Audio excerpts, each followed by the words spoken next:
எனக்கு ஒர்க் ஆகுறதெல்லாம் அவருக்கு ஒர்க் ஆகுன்னு சொல்ல முடியாது. ஏன்னா ஒவ்வொரு பாடி டிஃப்ரெண்ட்டாக இருக்கும். ஸோ அவரை நம்ம எஸ்கேவை கூப்பிட்டு ஒரு செட் பண்ணிவிட்டு அப்படியே அங்கேயே ஸ்பாட்லேயே உட்காந்து இந்த கேரக்டரோட வாக்கு என்ன எல்லாமே செட் பண்ணிடலாம் அப்படின்னு கூப்பிட்டு அவரை கூப்பிட்டு வாக்கு மாற்றணும். ஓகே. ஓவரால் பிஹேவியரல் பேட்டர்ன் கொஞ்சம் மாற்றணும். ஐ மூமெண்ட்லேருந்து எல்லாமே கொஞ்சம் இந்த கேரக்டருக்கும் டிசைன் பண்ணோம். டிசைன் பண்ணி ஒரு அரைவ் ஆகிட்டோம். அதுக்கப்புறம் ஸ்பாட்டில் போய் அதையும் நம்ம அது ஒரு 5-6 டேஸ் வந்து நம்ம வந்து கவனிச்சுக்கிட்டே இருக்கணும். ஓகே. நான் ஃபுல் நிறைய நாள் இருந்தேன். ஆனால் 5-6 டேஸ் கவனிச்சுக்கிட்டே இருக்கணும். அதுக்கப்புறம் வந்து அவர் பிடிச்சிக்குவார். ஓகே. அந்த மாதிரி அப்புறம் ஈஸியாக இருக்கும்.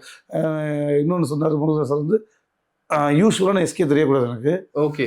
நம்ம வந்து ஒரு ஆக்ஷன் ஓரியன்டான ஒரு ஆளாக மாற்றுறோம்.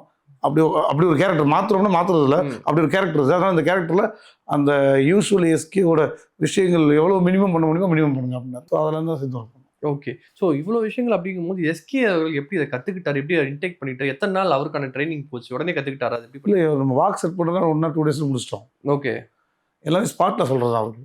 ஓ, அங்கே ஆன் ஸ்பாட்டில் போயிட்டு ஓகே டக்குனு. ஸோ இப்போ நம்ம வாக்கு இந்த எலிமெண்ட்ஸை சொல்லிட்டோம். சொன்னதுக்கப்புறம் ஸ்பாட்டில் வச்சு இப்போ இன்றைக்கி சீன் என்னங்கிறது நான் போகணும், ஏர்லி மார்னிங் போகணுன்னு பார்த்துட்டு அவரோட சேர்ந்து கொஞ்சம் பேச ஆரம்பிப்போம். ஸோ அதில் இப்போ எப்படி சொல்கிறது, நம்ம படம் ரிலீஸ் ஆனதுக்கப்புறம் நிறைய பேசுகிறோம். ஸோ இப்போ படத்தோட ஆரம்பத்தில் அவர் எப்படி இருப்பார், அதுக்கப்புறம் மண்ணில் எப்படி அது, ஸோ எந்த சீன் எப்போ எடுக்கிறாங்கிற பொறுத்து ஓகே அந்த பாடி எப்படி இருக்குங்கிறது நம்ம ஒர்க் பண்ணிகிட்டே இருப்போம். அதை ஞாபகப்படுத்திகிட்டே இருப்போம். ஏதாவது மிஸ் ஆச்சுன்னா போய் சொல்லிடுவேன். ஒவ்வொரு ஷாட்டுக்குமே நான் ஏதாவது சொல்லாமல் விட்டுருப்பேன். நல்லா இருக்கும், சூப்பராக பண்ணியிருப்பேன், நான் ஓரமாக நின்றுட்டுருப்பேன்.